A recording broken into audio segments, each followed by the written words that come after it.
Yellow. How are you? Air feels a bit heavy, so I thought I'd radiate some sunshine. It's been an incredibly beautiful week in Sydney, except it's feeling a bit cold, and as I said, it feels a bit heavy. So, especially sisters, I feel you. As I said, I'm radiating as much sunshine as possible, so I hope you feel it. You know, apparently there's a lunar eclipse today, or tonight.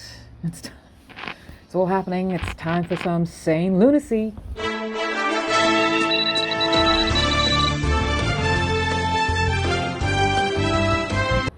We're back. Okay, listen, I've got to dive right in there, because this is a right royal pain in the beep. Insert beep here. Do you know the etymology of the word coronation? Do you know the actual reason for a coronation? From Westminster Abbey's site, the actual site of that pomp and celebrity money, aka ceremony, in strictly constitutional terms, God, I'm all flustered. In strictly constitutional terms, coronations do not have to take place. Remember, this is the actual website of the actual institution that has the location. Anyway, first and foremost, this is what they're saying. It has a religious significance, with the monarch making promises to God as part of a Christian ceremony. I really have to tell you this information right now, that the British royal family, if you don't already know it, the British royal family are Protestant Anglican. Now I'm also thinking, do I have lipstick on my teeth? Good Lord, I hope not. Anyway, and they have been since the 16th century. So, they're only promising to a Protestant Anglican God, and only promising to protect and serve Protestant Anglican Christians. They're not there for anyone else. In fact, as early as 1521, the sovereign, or the monarch, of England has held the additional title of Defender of the Faith and Supreme Governor, which sounds a little bit, Ku Klux Klan, I didn't say anything, of the Church of England. The monarch, as part of their duty to defend the faith, uses the Prime Minister to appoint the archbishops, the bishops and deans of the Church of England, and in return they vow allegiance to the throne. Now that's not part of Westminster's information, that is just stuff I put together, just little bits and pieces of information, all scattered. The truth is really out there, it's just that people get... Anyway, secondly, back to Westminster Abbey's site words. Secondly, while the monarch has acquired the status and authority at their accession, it is at the coronation that the monarch makes promises to the people that they serve, not own. They acquired status and land, not people, but apparently people come with the land that they stole, killed and manipulated for, committed atrocities for, traded their humanity for. Anyway, back to what it says. Finally, the third reason why coronation, finally, it is a moment for public celebration and affirmation in a way that would be inappropriate in the days and weeks following the accession. Inappropriate. So it's a ceremony about British manners. Oh dear. We must uphold manners. So in order for the royal family and the nation to grieve the loss of the monarch, there is always a significant gap between accession and coronation. So, okay. All right, there you go. It's inappropriate, and it's not really necessary, and it's actually really just about the Protestant Anglican Christians. But you all, whatever, please do continue to feed your owners. Which leads me to this next story. Albanese betrays his constituents. No, wait a moment, that's my headline. Sorry. From ABC Australia, this is the actual headline. Anthony Albanese says he will pledge allegiance to King Charles during coronation. Ooh, I just had a little frisson of revulsion because I can't say that. I have to say it again, for the sake of humanity. No, for the sake of truth. King Charles. It's just saying that he is not my king. He is Charles, King of England. And I'm reading now. The Prime Minister, a Republican, said he would take the oath as Australia had made a decision not to become a republic in the 1999 referendum. I will do what's entirely appropriate as the representative of Australia, Mr. Albanese said. Australians made a choice in 1999, and one of the things that you've got to do is to accept democratic outcomes. Wow. I think by now it's apparent that Australians, that actually people, vote against change out of fear for what that change might do to them. The consequences of voting for change is why people don't vote for it. Because voting for change doesn't actually bring the change. just brings consequences. He should have stuck to his supposed convictions. It seems like he was just vote baiting all of these things. You can't say you're Republican and then say no, but I must uphold. No. Let's not. And this is why I say, and we'll go into it in depth on other things, and we do so in Radio Fly, that privilege is the only thing that can abolish privilege. Everyone else is still in need of approval.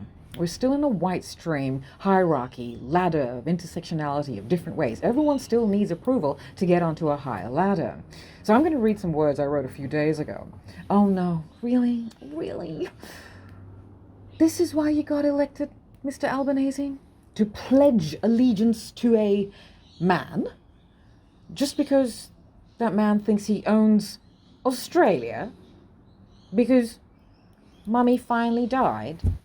Mummy lived a long time. I have to just go on this aside that do you know that blindly obeying orders reduces empathy? I'm going to put some links in the story page about this on Stylander, because if you blindly obey orders and just become immune to thinking outside or critically about something before accepting that is what it needs to be done, then you actually also have a reduction in compassion and empathy. There you go.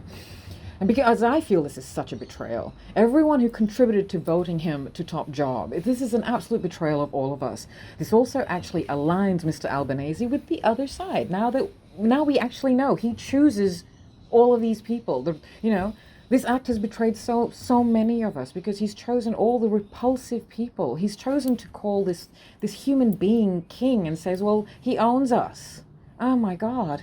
As I said, this act of his has betrayed so many people, and he'd already betrayed many members of humanity. I'm still reading now by attending the wedding of someone who makes fun of, gets rich off, and gets privilege from the everyday Australian. Do not start me on the company he keeps, the wedding that he attended. This person should not be celebrated by government officials. It's not a good look, mate. It's un-Australian. I weep for every one of the oppressed. And that's about 90% of us, 95%, depending on what's happening with, white stream women and white women, I don't know. Instead of realizing that huge percentage, how did the 1% gain, how did they gain power over the rest of us? Instead of, it makes us a majority, instead we see it as a gradient, a hierarchy. I love Australia. Don't get me wrong. I absolutely love this country. It is my favorite country in the world. I, have such good memories of it, and I've experienced the best parts of it and the people. It is problematic. Also, don't get me wrong. I'm very, very, open, and I see it. I'm not blind to how problematic it is, even though I have benefited and privileged and have lived a very lovely life here and will continue to do so because I love this country. I want to restore it to its 70s, 80s, 90s, even noughties days, which just so anyway. As I said, it's problematic, but it's cool, it's generous, it's constantly operating in underdog mode, constantly having to prove worth every layer of society. Because at heart, all Australians feel unworthy, because that is how everyone was made to feel. The first settlers were actually convicts, and then the people who came here didn't actually like it here. They had to go out of their way to go and own and conquer. So everyone had to prove their worth. So, everyone competes with each other about deservedness. And I had written this in other places, and I have actually got to say at that point that not the First Nations people, but they have been forced to compete. And now they are being, the new generation of First Nation people are being forced to compete in ways that they should not. This is not the Australia I fell in love with. But anyway, as I said, it is absolutely amazing, but has also been hierarchical and fake and messed up because everyone's trying to prove a point. And people celebrate strange people, cry over the wrong people. No. Anyway, let's move on. From Business Insider, scientists say they made a mind-reading AI that can turn brain scans into a readout of your thoughts. Why? I gotta tell you, this is why I am not worried about AI. Despite me personally having a career, skills, and talent in the direct line of extinction. Look, if AI is going to start acting out the thoughts of people, they're not going to find much in the majority of people. Anyway, look, I'm not sharing this week's headlines necessarily because I have been wanting to post about this, which is from a few weeks ago or days ago. It's from BBC, this one I'm reading. Sony World Photography Award 2023. Winner refuses award after revealing AI creation. I'm reading. The winner of a major photography award has refused his prize after revealing his work was created using AI. German artist Boris L. Dagson's entry entitled Pseudomnesia, The Electrician, won the creative open category at last week's Sony World Photography Award, and I know that we're going to have the photograph up, so you've got to have a look at this. He said he used the picture to test the competition and to create a discussion about the future of photography. I tell you, this man is great. Organisers of the award told BBC News L. Dagson had misled them about the extent of AI that would have been involved. Have you looked at this photograph? And then, let me read that out again. Had misled them. Look again at the photograph. In a statement shared on his website, L. Dagson admitted he had been a cheeky monkey, thanking the judges for selecting my image and making this a historic moment, while questioning if any of them knew or suspected that it was AI generated. So that's what's actually happening. These guys are all backpedaling now. They're all blaming him. AI images and photography should not compete with each other in an award like this, he continued. They are different entities. AI is not photography, therefore I will not accept the award. So, you've seen the image, and the image in question shows a haunting black and white portrait of two women from different generations, and it looks fake. But as L. Dagson pointed out, something about this doesn't feel right, does it? Because it's fake. That something, of course, being the fact that it's not a real photograph at all, but a synthetically produced image because it looks fake. Oh my gosh, how are these people fooled by this? It's too perfect in its want to be seen as human. Humans are perfection with everything. Yeah, we'll get that to that later, because Duane and I do talk a lot about all of this and about AI, and on Radio Fly, cross promotion time. Anyway, both of us are directly affected, but interestingly, we are not concerned. And this is something that Duane first looked into. Now, he's a painter. He's a graphics designer. He's an illustrator and animator. A graphic novel illustrator as well. He would be cringing as I say this because he's like, no, please, just no, oh my God. But he is a painter. You've seen his artwork by now, or if you haven't, you should. And I'm a photographer amongst the other things I do. Look, I'm 52. I deserve the right to just, be a little bit on my own.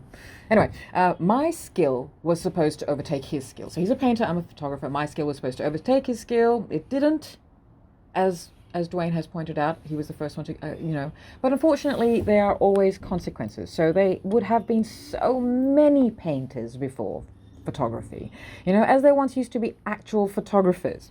And, very few talented ones, but the ones who could were actually talented. So the photographers who existed were talented because that's why they wanted to do it. And then other people got into it, and there were many talented amateurs, which evolved and became amateurs with talented devices. Equity became what you had rather than what you give. So, just because we're not worried doesn't mean we're complacent. Nor does it mean we're sitting back with popcorn and watching a sieve sweep through. We're not doing that. We're really quite concerned. We know that it still is us against them, and we know that we personally are privileged because we do have the kinds of brains that AI would want to read, but that also means we know how not to be read. Because let's not forget that AI is meant to be a tool, and if you read these articles, then you'll see that they're not quite there, but the worry is that they're going to, but that depends on who's programming them, because the people who benefit most are the ones who haven't had the art, because the artists are always going to stay ahead. This is deeper than that. It's I could be talking absolute beep, because, as I said, it directly affects us, but, this is authentic intelligence. There is a place for it all, for AI. There really is. They are our tools. Everything we use is artificial intelligence. As soon as we understood that we can create things outside of ourselves, that was artificial intelligence. Pulleys pulling up blocks to the pyramids were artificial intelligence. Technology has always existed. It's just that we're now making technology more and more slave to what we want. And that's the worry here.